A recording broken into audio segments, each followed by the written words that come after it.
Season 3 episode 4 start होता है। हमें दिखता है कि डॉन इलाडियो के यहाँ हेक्टर सालामांका आया हुआ है। हेक्टर सालामांका जो भी बिजनेस रन करता है उसका एक कट डॉन इलाडियो को जाता है क्योंकि उसका बॉस वो होता है। उसने उसके लिए एक अच्छा सा गिफ्ट भी लाया हुआ होता है। उसके सारे पैसे वो फिर टेबल पर रखता है। नेक्स्ट हमें दिखता है कि वहाँ से बोल्सा आता है। ये कार्टेल का एक और मेंबर होता है।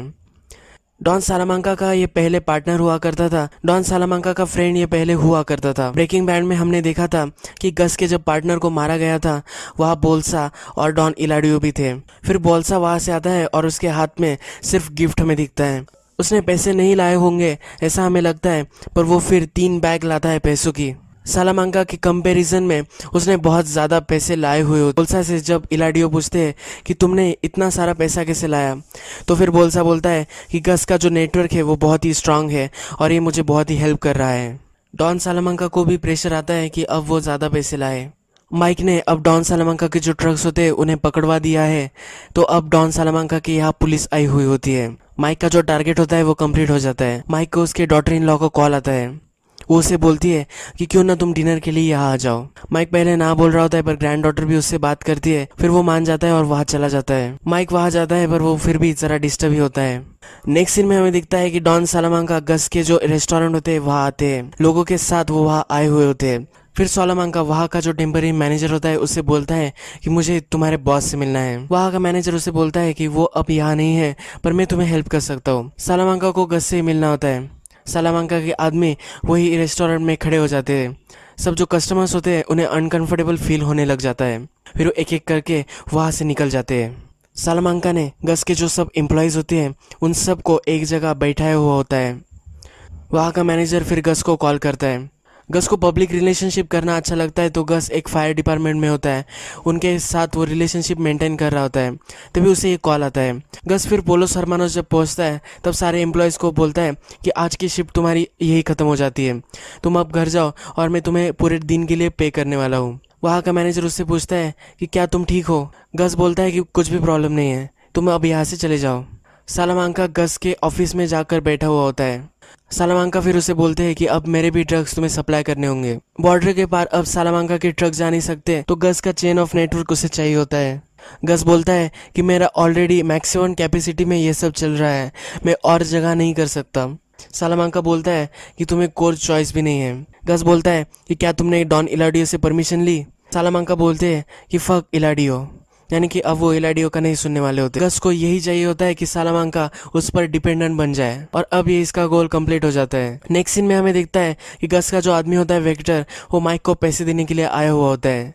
माइक उसको पैसे वापस कर देता है। वो वेक्टर को बोलता है कि गस को जाकर बोल दो कि हमारी जो डील है वो ख़त्म हो चुकी है, वो पैसे नहीं लेने वाला होता। नेक्स्ट दिन जब गस के सब एम्प्लॉय फिर से वापस आते हैं तो गस उन सबको बुलाता है और बैठाता है। उन्हें बोलता है कि ये जो आदमी कल आए थे ये कुछ 20 साल पहले भी मेरे रेस्टोरेंट में आए थे। इन्होंने मुझसे पैसों की डिमांड की थी।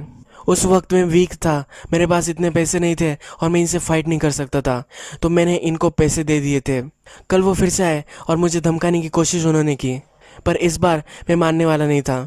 मैंने उनका डटकर सामना किया और मैंने उन्हें चले जाने के लिए बोला।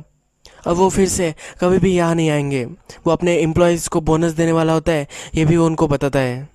नेक्स्ट सीन में हमें दिखता है कि किम जो होती है वो डोर रिपेयर करने वाले सब लोगों को कॉल कर रही होती है। अब चक का डोर टूट गया है, किसी ना किसी की तो अपॉइंटमेंट लगेगी है। फिर किम पता कर रही होती है कि किसके पास चक ने अपॉइंटमेंट ली हुई होती है। वो बहुत सारा जगह कॉल करती है और उसे पता चल जाता है। वो सॉल को आकर बोलती है और सॉल बहुत ही खुश हो जाता है। उनका प्लान होता है किसी आदमी को वहाँ भेजने वाले होते हैं। सॉल बोलता है कि मुझे पता है कि किसको भेजना है। वो फिर माइक को कॉल कर माइक को ही चक के घर भेजता है। माइक जब अपने इक्विपमेंट्स लगाता है तो वो इलेक्ट्रिसिटी पर चल रहे होते हैं। चक बोलता है कि मैंने पहले ही बताया था कि इलेक्ट्रिसिटी से मुझे काम नहीं करना है। माइक उसे बोलता है कि मैंने चार्ज कर लिया है। फिर भी चक विदाउट इलेक्ट्रिसिटी इक्विपमेंट से ही उसे करने को बोल रहा होता है। माइक बोलता है कि ये एक मॉर्निंग का जॉब है, अगर मैं मेरे इक्विपमेंट से ये काम करूँ, पर अगर तुम बोलोगे तो ये 2-3 दिन ले सकता है। तो चक भी मान जाता है और उस रूम से वो बाहर चला जाता है। जब वो रूम से बाहर चला जाता है तब माइक अपना कैमरा निकालता है और पूरे घर के जो इमेजेस होते हैं वो निकालता है। ये जो इमेजेस होते हैं ये सॉल चक की एक्स वाइफ को भेजने वाला होता है। यही उसका प्लान होता है। सॉल जब ये इमेजेस देखता है तो ये बहुत ही इम्प्रेस्ड हो जाता है। रात में जब माइक अपना काम कर रहा होता है तो गस उसे पर्सनली मिलने को आता है। गस फिर उसे ऑफर देता है कि फ्यूचर में तुम मेरे साथ काम कर सकते हो।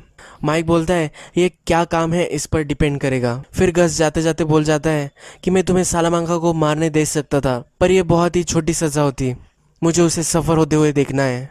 नेक्स्ट सीन जो होता है वो सॉल की हियरिंग का होता है। वहाँ DEA के ऑफिस से रिप्रेजेंटेटिव आई हुई होती है। जो डील सॉल को ऑफर की हुई होती है सॉल उस पर साइन करता है और इसकी ये हियरिंग होती है।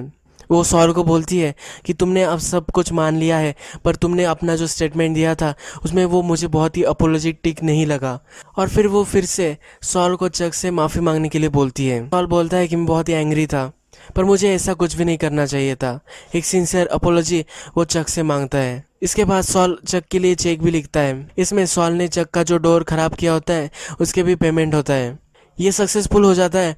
इसके बाद जो नेक्स्ट स्टेप होता है, लॉयर्स की जो एसोसिएशन होती है उसकी हियरिंग होने वाली होती है।